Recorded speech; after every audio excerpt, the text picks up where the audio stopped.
It's going to be a little review and a little update. So here's a quick review. I get asked, I've gotten a lot of questions about this, so I thought I'd do a really quick review. It was how to make sheets out of powdered glass, and use whatever product you want. I now found out that there's several products out there. It's just that what I used was Elmer's glue. You can use the gel or you can use the clear. Either one works. So we'll leave those here in case I get asked again. They're right there.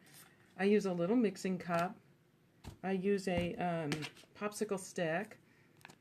And I mix about 50-50. I put about, an ounce of this and an ounce of this. Or this. Doesn't have to be both. I mix it up. Before I mix it, of course, I get everything else ready. But I put these rulers. I took the cork off the back. And I used 2 of them on either side of this plastic. Did I mention this plastic? So this is just plastic that you use on the front of a booklet. And so that was one of the questions I got was, where do you get the plastic? What kind of plastic is it? I'll talk about that in a second.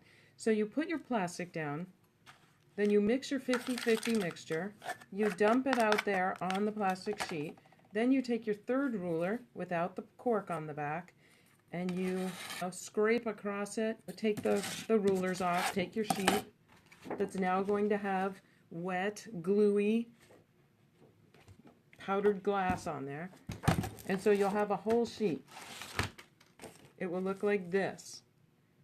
And you take this and you set it aside and you let it dry for 24 hours flat.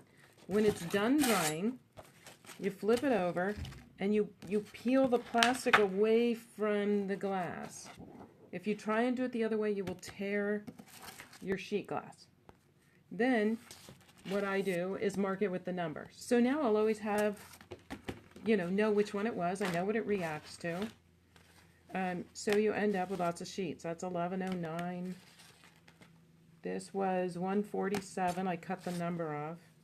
But you end up with lots and lots of sheets of glass, right? You just mix it 50-50 in a cup, scrape it across some plastic, using something as a guide. Oh, and this guide, I think is a little thick.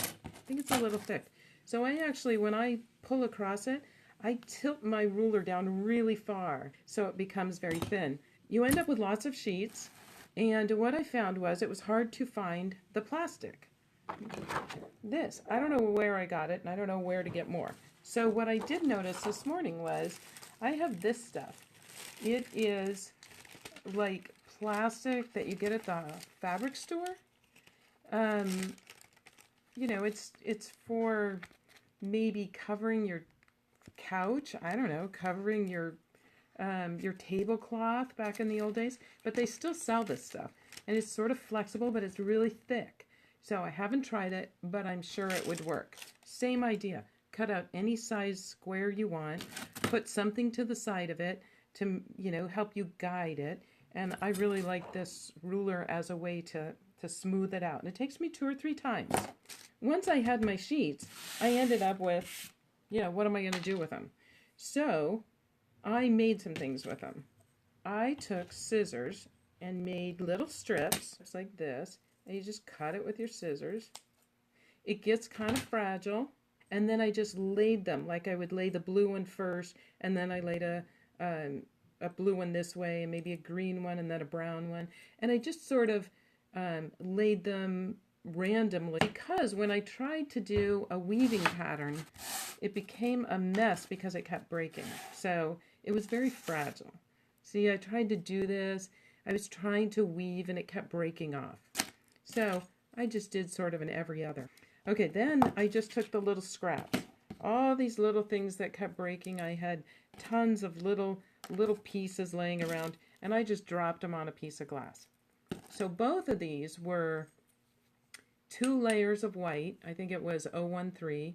And then I just laid this on top because it's so fine that it's not going to act as a second layer of glass. So you need your 2 layers of glass, whether it's clear and white or, whatever you use. But 2 layers of glass, and then I put this on top. So this is just scraps.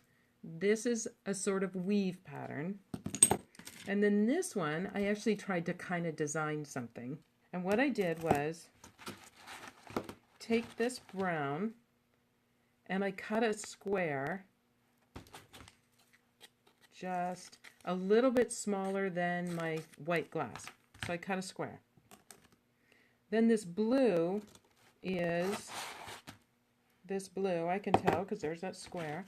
I cut another square. I'm doing it fast, so it's not perfect, but I put it on corner, you know, corner to corner, and cut this off. Obviously go slower if you want it more perfect. It's not looking perfect. I took some of these little yellow, this yellow right here. I'll take one that's already kind of broken. And I put little squares of it in the corner. So you can see the little squares of yellow. So, but see how this brown sort of pulled in right there? Because it's not a full layer of glass. You know, there was very little right where that brownish was, right there. So it pulled in. But where this blue, the white, the red that looks orange before it's fired, that's many layers of this thin glass. So it was pulling in less and less and less because there were more layers there. Does that make sense? So this back layer of brown pulled in quite a bit. Now I took a picture of it on my cell phone, which I'm recording on right now, so I can't show it to you, but I uploaded it to Dropbox. So I'm going to turn the camera around and just show you the before.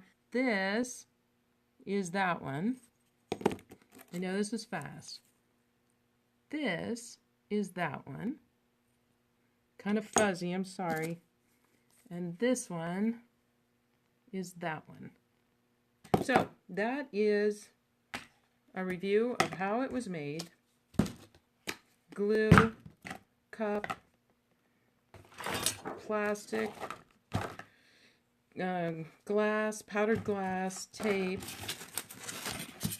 rulers, and then make designs by cutting or punching or whatever you want. Oh, I did one more. This one I did is, it's more three-dimensional. It pulled up, but I didn't do a full fuse on it. So can you see that dimension in it? And on this one, I mixed blue and green. Can you see that? When I didn't full fuse it, it pulled up and created this more three-dimensional piece instead of flattening down into, you know, into the layers of glass below it. So just a different look, and kind of like that 3D, and I like that two-color design. So that might be something to play with. So that's about it.